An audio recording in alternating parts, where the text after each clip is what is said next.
all of us at some level, man or woman wants to be a hero. The word hero in its Latin root means servo. Servo means servant. It actually means slave. The hero, why they're the hero, is become the ultimate servant to something larger than themselves, people and so forth. The person who thinks they're going to lead by demand or by position can only lead for a short period of time. But the person whose idea of serving is, my belief is, if you can find a way to take any group of people and help them to experience their needs at a richer, deeper level than anyone else, then together you guys can get anything done. Anything. Now, it may not work the first time, but together you can get to that point. Because needs are ultimately what we're after. We're not after the vehicle we think we're after. You want $1 billion, then you get it. I got plenty of clients, and I will tell you, it is not the end game. And so then they go after their second billion. Or you think it's getting married, and then you get it, and you find out it's not the end game. There's certain needs that have to be there, and the ultimate needs are growing and giving. Because you only can feel so good filled up by yourself. So my core belief is, I gotta serve. If I serve, I can lead. Because I believe motive does matter. If my motive is just to get you to do something for me, there's a certain amount of power that I can get to do that if I strategize, if I think, if I feel, and also if it serves a greater good, even if I don't intend it. If the bumblebee goes to try to get the nectar it wants, its selfish goal, I believe there's a higher power that guides it all. And when that bumblebee goes, it doesn't intend to give anything but pollen sticks to its legs. As it goes about trying to get what it wants, that's how flowers are created. I really believe that everything has a web of connection. If your intent is to serve yourself, you're still going to serve something more than yourself, and you're going to get a certain amount of insight. If your intent and your motive is to serve something yourself, but also something more, just your kids, then I believe you get a different level of insight. And because you're serving more of what serves life. It's not just me. It's me and my family.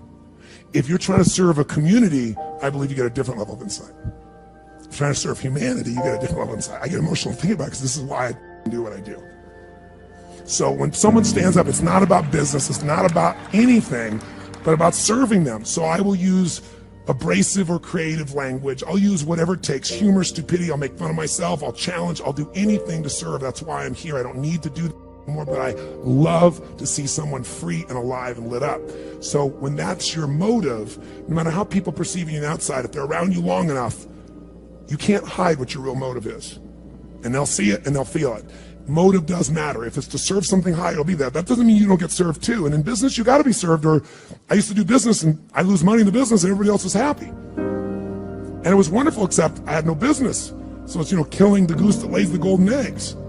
So I've learned to put that balance in. But that gives me power. That's why time disappears for me. Because I'm not about getting some action done. I'm about the outcome. There are certain patterns that cause people to be fulfilled, to be happy, to fit, to be strong, to feel alive, to be vibrant, to have passion in their life, to do well financially, but even more importantly, emotionally, psychologically, spiritually, in their health and their relationships. And there are also patterns that make people frustrated, overwhelmed, depressed, sad, lonely, cause them to be struggling financially, struggling with their bodies, struggling intimately. And those patterns, they're not because there's something wrong with somebody, it's because of a pattern that we're doing. Now, what's the fastest way to create a change? In basically developing the one thing that all people have in common who succeed, they're leaders. Because I don't care what style you are, I don't care if you're a mom, if you're a great mom, you lead your child, you're not led by your child. Or a great dad. If you're a great business person, you're a great salesperson, you're a great negotiator, you're a great anything, you're a great human being. This has been my entire life's obsession. What makes the difference in people's lives? And that leadership component, as I say, it doesn't always mean somebody follows you. A leader is somebody who lives life on their terms, that you will never settle for less than you can be or share or give or create. It's not what we get that makes us happy, it's who we become. How we live our life, who we are as a person. People can take away all the things, but who you become, no one can take away. And the problem is most of us are trying to be something we're not. And it isn't so much about change, about changing yourself. The change happens when you be yourself. Know thyself, that's the hard part for most people, and then be thyself. Because most of us in our lives, out of our desire for respect or achievement or love or connection or something, we've been trying to be the way we think we'd have to be in order to get that love, respect, appreciation, whatever it is we've been after at some unconscious level. And we've been doing it so long that we think that this is who we are. Because success without fulfillment is failure. And I can't tell you how many people I work with who are supposedly the best in the world at what they do, and they have more money than they can spend, and they have all these people that love and respect them, and yet they're unhappy inside. Because if you want to know what's really you, where you're going to be alive is when it's really you. And you may even think you know who you are because you've been living a certain way, but I'll tell you how you'll know. You'll feel euphoric, you'll feel strong, you'll feel unlimited, you'll feel free. I have seen, out of 3 million people around this earth in 80 countries, I've seen just about everything you can see, and there are only so many patterns. And what you're going to find underneath all of this behavior is we have the same needs. When you understand what those needs are and which ones you're focusing on, you start to understand why people do the crazy things they do, including you and I. And you begin to understand, hey, there might be a better way to meet my needs, and I don't have to get caught up in this game of stress and frustration and upset, or I could really help this person I care about, because I could see what's really going on. Part of what we want to accomplish here as leaders is we want to become practical psychologists. We want to understand what's really going on so we can help, so we can make a difference, so we can transform. So yes, of course you can do better in your business, because the more you understand about what people need and want, the greater you're going to be, the better manager, better leader, the better mom or dad, the better friend. And there's a better you that's available when you understand what's driving you.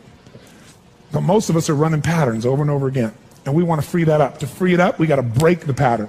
We got to do things that are different. So we're going to do something different. I'm not here because I believe in positive thinking. If you think that's what I believe, you don't know much about me. I'm not one of those people that believes you're supposed to go to your garden and chant, there's no weeds, there's no weeds, there's no weeds, there's no weeds. There's weeds right there. All right, that's what I believe. Here's what I believe. I believe that if you really want to be effective, you got to tell the truth.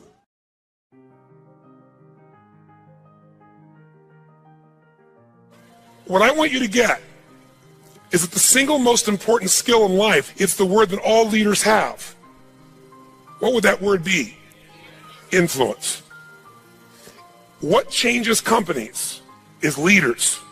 The only way to change a company is leadership. If I want to change a company that I own and I want to make a shift in that company, the number one thing I'm going to do is shifting leadership. That might be taking leaders to a different level. That might bring new leaders in. That might be new leaders of new voices with new perspectives, with new skill sets, new directions, but we need to take things to another level. Leaders solve problems and leaders maximize resources. If you're going to solve problems, you can't do it yourself or it would have already been solved. You have to get others to help you to do it. That requires influence. True? If you're going to get people to maximize resources, that requires influence. If you're going to get people to partner with you, provide you resources, capital, suppliers, anything, that requires influence. If you're going to have an impact on your kids or your community or the world, that requires influence. There is no more important skill of leadership than influence. And yet most of us think of it like selling, and as a result, we don't master influence. So I'm not here today to try and get you to become a master of influence in 45 minutes or so of my chatting with you here, because we have so many of the speakers. This is the area of life I am most focused on. Because I know that if you can't influence, you can't lead. But if you can influence powerfully, intelligently, with integrity, there's no limit to whatever you can envision and what you can make real. And if your influence becomes not just you as the influence, but you're able to influence systems, people, company, culture. If you can turn other people into influencers, now whatever you vision about can be made into a reality. And so as a skill of influence, we got to ask ourselves, how many agree leaders are what change companies? Raise your hand if you agree with that. Say aye. And leaders' number one skill is influence. If you agree, say aye. And then the question becomes, how do you influence? How do you influence consistently with integrity? You can influence many ways. You can do it without integrity. But the good news is we live in a world today where whatever you do, it's transparent to the world because there are no secrets anymore, are there? Try to have a secret today, bless you. You can forget the secret. With the internet, with the culture we have, the way the world is today, there are no more secrets, and whatever you think is still possible to keep secret, give it 3 or 4 more years and it'll be impossible. Every phone call you make is recorded. There's no single phone call that goes in and out of North America that they don't have a recording of, and they can search by word, by tone, by tempo. They can even recognize voices now. There is no such thing as privacy. Everything you've ever put on the internet is there forever, and people know it and can search it.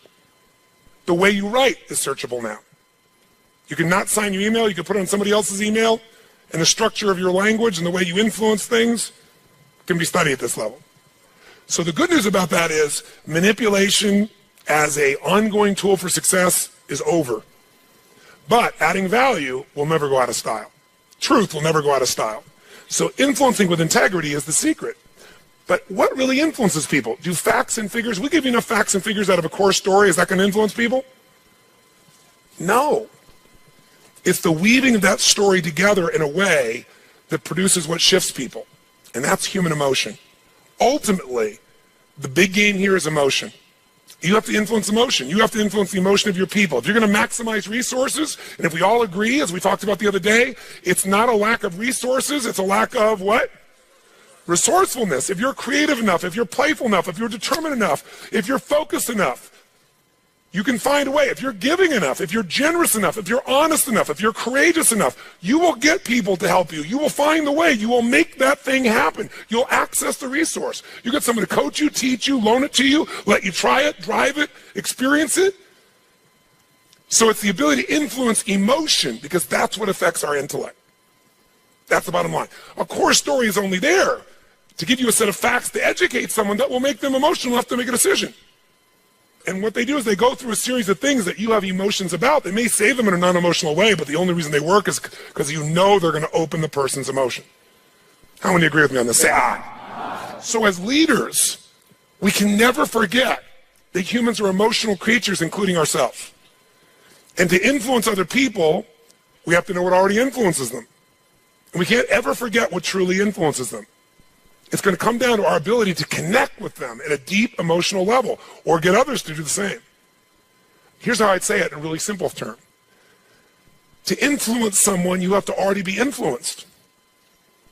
Right? To move somebody, you better be moved. To touch somebody, you can't touch somebody about your product or service or vision or idea or your company if you're not touched. To persuade others, you have to be persuaded. You can't give somebody else what you don't have. Now, you may have it intellectually, and here's the challenge. When you first meet somebody in your relationship, and you're all excited, what's the level of energy like? 0 to 10, make the sound of that energy. You meet somebody you're totally excited by, make the sound of it. 6 months, 6 years, 20 years later. It's scary, isn't it? And it's not time, because there are people I've been with them, been together 65 years, and they're still out of their mind for each other. They make the same amount of noise you did in the beginning here. What changes is, very often, when you're around something enough, I don't care what it is, there's a law called the law of familiarity. The law of familiarity says this: if you're around something enough, you take it just a little bit for granted. And it doesn't matter what it is, it's not that you don't care, it's that you get used to it.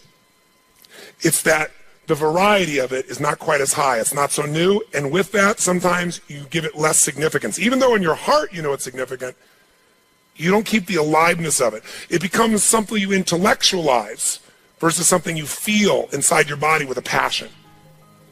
So there are people who say, but we love each other. Yeah, well, that's great. You know, you hug each other every now and then. You say you love each other. Little kiss like that. Was that how it was in the beginning? No. It isn't time. It's that most people don't understand that this emotion, this intensity, this passion has to be constantly reinforced every single day. And like any muscle, if you don't use it, so then you have the base understanding of why you do what you do, but you've lost the energy that makes it alive. And so if you're going to be touching people, you got to be touched. So then the question is, how do we influence ourselves? How do we influence other people? We got to get them into their emotions. We got to get ourselves into the emotions that are going to move us to action. And we got to do that ongoing, because otherwise all the stuff you wrote down will die. It'll die in your book. It'll die in your head. There has to be a level of emotion, a level of hunger in you that makes you go follow through. There's got to be a level of energy in you that when you go share it with people, you're able to influence them to follow through. And when they don't do it, enough to get back in there with them again and get them to do it again. This is where the whole game gets won or lost. Do you agree or disagree with me on this? So what we got to look at is, first of all, us. How many of you have days when you wake up and you feel like, I don't want to talk to people today? How many got days like this in your life? Say aye. But again, as I said the other day, If you're the leader, you don't have that choice. If you're the leader, you have to get in a good state. If you're the leader, you have to get yourself in that place. And how many of you have had some gut checks? Let me see again in the last 6 months, 12 months in your business with economy changing like it's never changed before. How many have had those gut checks? Say aye. So what do? We have to become masters of influence, which means we have to be able to master the state of our own organization. To master the state of our own organization, we've got to know how to change that. How fast, my friends? How fast? And where does it have to start? Ourselves, since we're the first constraint. And if we can do it with ourselves and influence, then we can teach everybody else to influence. We've said business is innovation and marketing. You have to influence people to innovate because they're not going to just do it because they're used to what works and it's easier and they know it. Innovation means massive what? Change. How many people go, give me more massive change in my life with all the other things I'm trying to hang on to? They're not going to do that. You have to influence people to innovate. And marketing is influence. So, what influences us is our states. How do we change our states? Let's start with you and I and with anybody we're going to work with. You've worked with me before, you know the first answer. If you're going to change somebody's state, the fastest way to do it is physical. Trying to change somebody's mind is really hard. Change their body, their mind will go. If you doubt it, give somebody enough alcohol and just see how quickly you can change them. True? Give them enough alcohol, I don't care who they are, they're going to change. What are you changing? Biochemistry, physiology. Physical body and the emotion, the mind will shift. That's why people take drugs. That's why people eat. When they go eat, it's a biochemical change in their body. So, but we can do this through movement. We can do this through change. So if you want to be the leader and you're going to be affected, first thing I'd say to all of you going home, so you don't feel overwhelmed, is you need to develop an ongoing discipline because we are our rituals. And I mean a physical one. If you want to say, well, why is my life the way it is today? Look at your rituals. Whether you call them rituals or not, you have them. Most of you get up and you have a set of rituals. You go straight to email, or you go straight and work out, or you go have your breakfast, or you hit the snooze alarm at least 3 times. It's your ritual. Who knows what I'm talking about here? And if you want to know what somebody's like, you can see their rituals. You can look at anybody's body in this room, if you had them take their clothes off, and you know some of their rituals or lack thereof.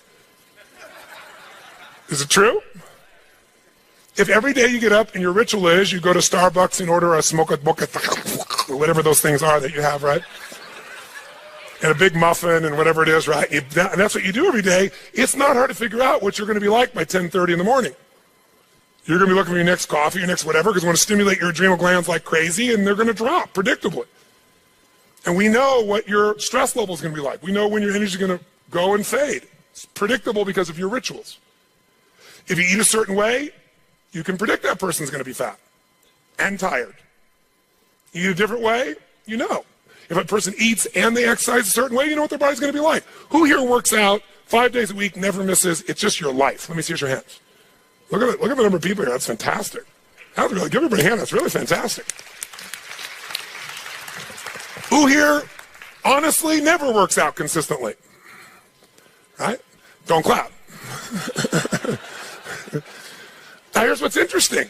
I'm not saying one is right as one is wrong, but will those 2 different rituals create a different body, yes or no? If we wanted to really make it clear, we'd say everybody works out 5 days a week, stand up. We can look at them, sit down. Everybody doesn't work out, stand up, look at them. It'll be pretty obvious. Now, some people's metabolism is different. They can get by with different things, but you get the picture, don't you? Your relationships today are the results of your rituals. If the first thing you do every day when you come home is, hi, honey, and then you go and give them a little peck on the cheek, and then you sit down and start typing your emails, or you flip on the news, it's not hard to know what your relationship's going to be like. You guys might love each other, but it's going to be one boring, dead relationship. It's like having a brother or sister. But if your new ritual was, and you just, in the beginning, you made it a ritual. You just made it for fun. You say, every day when I come home, the minute I'm going to do is I'm going to yell my husband or wife's name, or sometimes my wife's a little crazy, so I go, Lucy! I'm home, and then we both go running. Wherever she is in the house, wherever in the house, we go running full speed like lovers that haven't seen each other in 6 months. We do it. Ask my assistant all the time. Now, not every day, but it's our ritual to this process, right? It's just a crazy thing. Thank you. Thank you. I appreciate the hand, but that's not what I'm telling you to do this. I'm telling you this because I want you to create yours. Because when you do that and you're playful and crazy, and you do that on a regular basis, like you can't wait to see each other. And the biggest ritual that we have besides physical, and by the way, let me just say to you this. When you go home, if you want to transform your business, transform you by creating first, if you don't already have one, a set of physical rituals that you're not going to miss. I don't care if it's 3 days a week, 4 days a week, something that's going to make you physically strong, because in a place where there's going to be a lot of fear, the way you deal with crisis is number one thing you should do is feed your mind. And you're doing that. Get yourself new answers. Immerse yourself in new environments. Get new voices. Have new perspectives. Ask some new questions. Isn't that what we've been doing here? Right? And we're doing it together and bringing all these people together. I basically, to create innovation in your life and marketing, I've assembled here 19 people. You assemble 5 days of your life, and we're just rocking day and night. It's the total immersion of what I taught you in innovation. It's really what it is, but it's got to continue. For it to continue, though, we've also been managing your state to a great extent. Right? Most of you don't go home in 4 or 5 days and start clapping like crazy and screaming and shaking. You don't do that yourself. Right? And so some of you are going to go like, wow, it doesn't feel the same as at the seminar and stuff. You know, I'm back here by myself and my people aren't doing this. But some of you will go home and initiate this. You're going to have your Physiology 5, your 5 minutes of physiology shift, once an hour, once every 90 minutes, or no more than once every 2 hours. You're going to start your morning with everybody, and you're going to bring in and get some little audio clip of something from a movie or something that blasts across, the room, and have everybody stand at attention. You're going to do some crazy stuff if you're smart. Go over Zappos and see what they do. They got the most crazy stuff going on there. All the stuff that I do in seminars, they do every day at their location with their people. And people can't wait to get to work and they're in a certain state.